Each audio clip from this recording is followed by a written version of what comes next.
NFL Nation reporter for the Kansas City Chiefs, Adam Teicher. Adam, you mentioned the other day on Twitter that Daniel Sorensen, a former BYU player, safety now for the Chiefs, is a guy that you expect to make the 53-man roster in Kansas City. What has he done to give you that kind of an impression?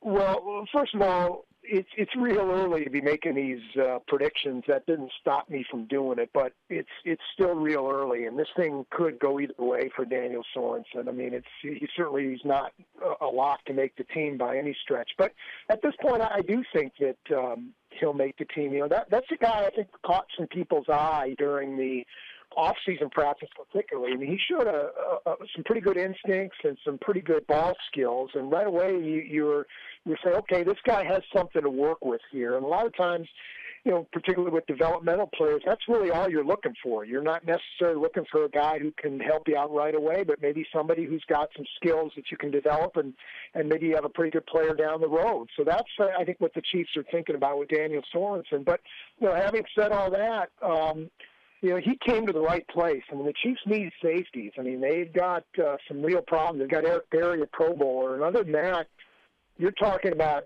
journeymen and guys who are developmental type players like Daniel himself. I mean, you're talking. They're looking for safeties, and you know, if he plays well in the preseason, he plays well. They're about a week into camp. They've still got some time to go there too. But if he continues to play well and show the things that he has been showing, I project him to make the team. I don't think they'll be ready to turn him loose. I don't know how much he'll play. Probably mostly on special teams, at least as a rookie. But I do project that going forward, that if he continues the arc that he's on, he'll make the team. Adam, you mentioned on your blog on ESPN.com that Sanders Cummings hasn't practiced yet because of an injured foot. Does Daniel have that much better of a chance to make the team, given maybe a couple injuries like that one?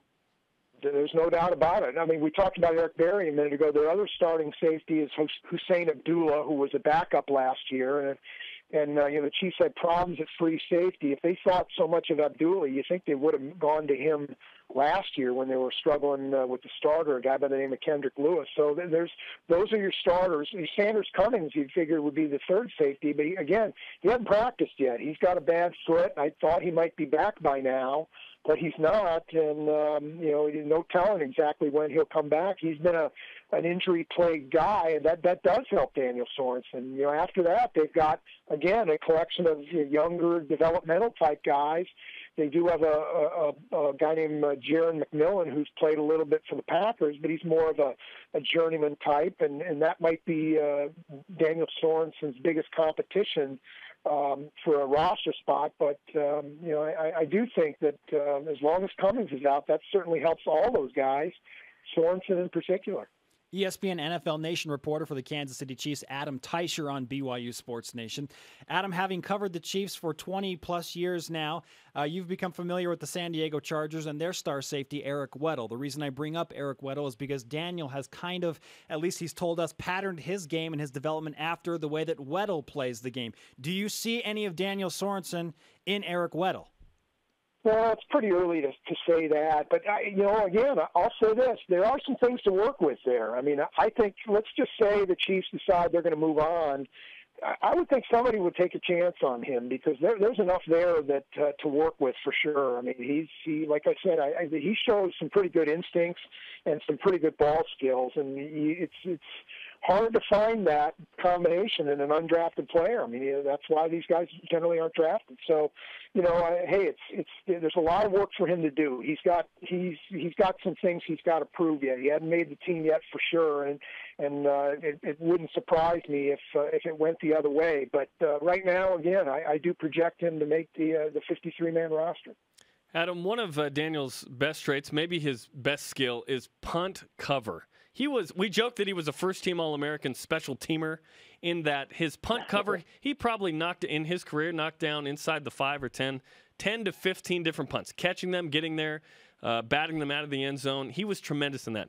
When we talked to him on this show, we didn't get the sense that he had really practiced that or been able to show that with the Chiefs quite yet. Have you noticed that yourself? Has he been given a chance to show his prowess in that? No, you know, they work on that a little bit during practice, but it's not really live like you see it in the game. So, but you bring up a good point. I mean, that'll be probably how he makes the team, if indeed he does, is with special teams. I mean, if he's going to be active on game day, he's going to have to play on special teams, and that's one place he can make a real impact. The Chiefs lost a couple of their core special teams guys, so they're looking for some help there, and that's one place where absolutely he can make a huge impact. And if he is that good on special teams, that's just another thing in his favor. So when would he get a chance, if at all, to show his skills in that? Well, they'll play. They'll do some again in practice leading up to it. But their first preseason game is a week from Thursday against Cincinnati at Arrowhead Stadium, and I think the Chiefs want to see. There's a number of guys they want to see. It's not just Daniel Sorensen, but I think this is one of the guys they want to see when the lights come on, so to speak. He's familiar with the guys he's been practicing against here now. They were doing it all spring, and then for the last week or so in camp. I think that now that they want to see him go up against outside competition, see what he can do, again, not only on defense, but special teams. And, I guess the best way to sum it up with him is I think there's a roster spot there for the taking. I mean, the Chiefs are looking for safeties. And, if he shows well, I think it's his maybe this a little bit too strong, but maybe it's his job to lose as a backup safety because there's certainly a lot to work with there. Adam, great stuff. We appreciate the insight on Daniel Sorensen. I know a lot of people in Utah and across BYU Sports Nation are rooting for the Kansas City Chiefs with the BYU ties and Andy Reid, and we'll talk to you again in the near future. Hey, anytime, guys.